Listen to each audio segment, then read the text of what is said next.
তোমার আব্বুরকে পুলিশ করছে, তারা করছে, তো সে এক জায়গায় দিয়ে পাচার খাই অজ্ঞান হয়ে গেছে। তো তুমি তাড়াতাড়ি আসো। তো আমি সবই ফালাই রেখে তাড়াতাড়ি আসি, দেখি সে অজ্ঞান হয়ে গেছে সিএনজি আছে। তো তার সেই অবস্থা আমি তারে নিয়ে সিএনজি তে করে পপুলারে গেছি। তারপর পপুলার দিয়ে বলছে যে এটা সিরিয়াস অবস্থা। সারা বলছে সিরিয়াস অবস্থা, কিন্তু সে সময় সে কোনো রিয়েক্ট করতেছিল না।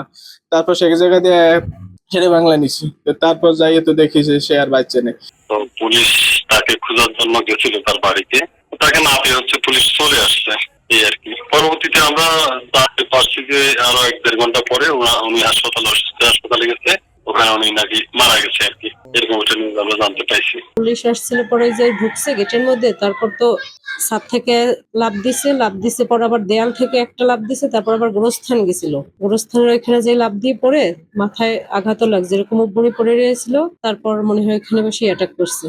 রাশেদ ভাই কি মারা গেছে, মেডিকেল নিয়ে গেছে।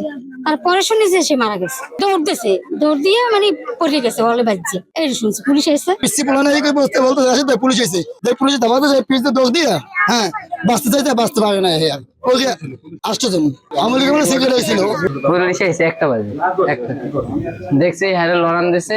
দেওয়ার পর হ্যাঁ আমাদের বাসা আছে না, বাসার ওই ভিত্তিতে বাইরে পিছিয়ে দৌড়েই গেছে। যাওয়ার পর ওই নিয়ে পড়ে গেছে, পড়ার পর এই হিদে মাথা পাশে আঘাত পেয়েছে। খাওয়ার পর এবার হ্যাঁ বাইরে করছি আমরা, আমি শাকিব মামা হ্যাঁ বাইর করার পর এবার হ্যাঁ ওই নিয়ে এই শাকিব মামা যাই করেছে মারা গেছে। এবার এই সিএনজি বাইর করছে যাই শাকিব মামা, এবার হ্যাঁ লইয়া মেডিকেল গেছে, এবার উনি মারা গেছে।